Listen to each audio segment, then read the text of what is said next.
ઓમ ગમ ગણપતયે નમઃ.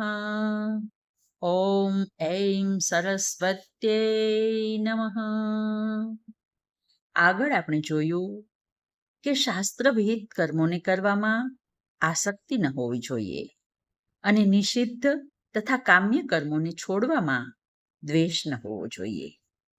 તો આ કર્મો કરવામાં રાગ અને છોડવામાં દ્વેષની ઝંઝટ શા માટે કરવી?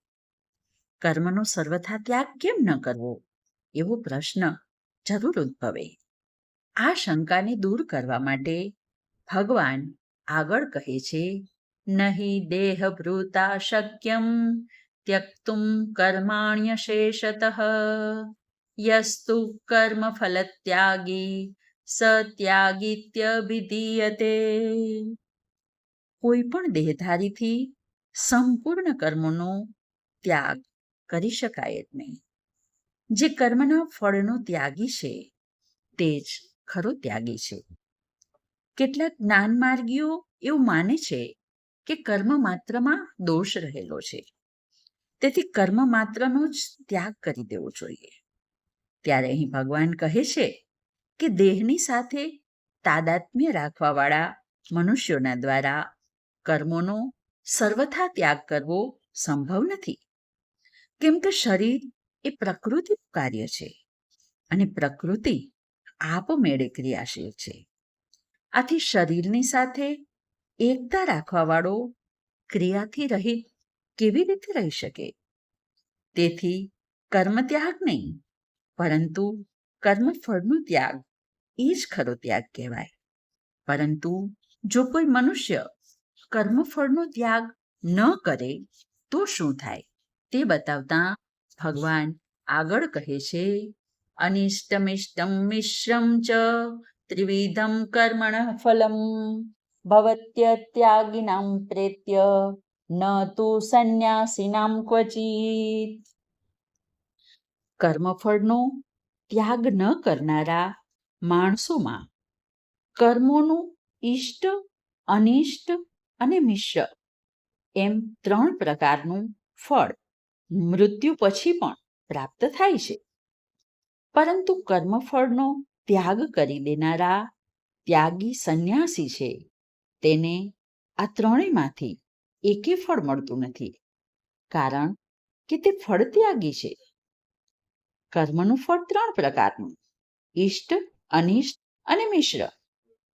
જે પરિસ્થિતિ મનુષ્ય ઈચ્છે તે ઇષ્ટ ફળ, જે પરિસ્થિતિ નથી ઈચ્છતો તે અનિષ્ટ કર્મફળ, અને જેમાં કેટલોક ભાગ ઇષ્ટ અને કેટલોક ભાગ અનિષ્ટનો છે તે મિશ્ર કહેવાય છે. વાસ્તવમાં બહુધા મિશ્રિત ફળ પ્રાપ્ત થતું હોય છે, પરંતુ આ બધા ફળની ઈચ્છા રાખીને કર્મ કરવાવાળાઓને જ મળે છે, સંન્યાસીઓને નહીં. કારણ કે જેટલા પણ કર્મો હોય છે તે બધા પ્રકૃતિના દ્વારા જ થાય છે, સ્વયં ચેતન સ્વરૂપ સાથે નહીં. પરંતુ જે સંન્યાસી છે, ત્યાગી છે, જેણે બધા જ કર્મોમાં મમતા અને અહંતાનો ત્યાગ કર્યો છે, તેમના માટે આમાંથી કોઈ ફળ હોતું નથી. અને હવે કર્મો કેવી રીતે થાય છે તે અંગે સાંખ્યશાસ્ત્ર શું કહે છે તે દર્શાવતા ભગવાન આગળ કહે છે, પંચેતાની મહાબાહો કારણાની નિબોધ મે સાંખ્યે કૃતાંતે પ્રોક્તાની સિદ્ધયે સર્વકર્મણામ. હે મહાબાહો, કર્મોનો અંત કરવાવાળા સાંખ્યશાસ્ત્રમાં સર્વ કર્મોની સિદ્ધિ માટેના 5 કારણો કહેવાયા છે તે મારી પાસેથી જાણી લે. કર્મ ચાહે શાસ્ત્ર વિહિત હોય, ચાહે શાસ્ત્ર નિષિદ્ધ હોય, શારીરિક હોય, માનસિક હોય, વાચિક હોય, સ્થૂળ હોય કે સૂક્ષ્મ હોય, આ સઘળા કર્મોની સિદ્ધિને માટે 5 કારણો કહેવામાં આવ્યા છે.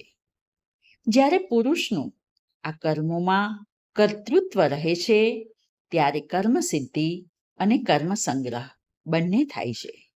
અને જ્યારે પુરુષનું આ કર્મોના થવામાં કર્તૃત્વ નથી રહેતું ત્યારે કર્મ સિદ્ધિ તો થાય છે, પણ કર્મ સંગ્રહ થતો નથી, માત્ર ક્રિયા થાય છે. સાંખ્ય સિદ્ધાંતમાં વિવેક વિચારની પ્રધાનતા હોય છે.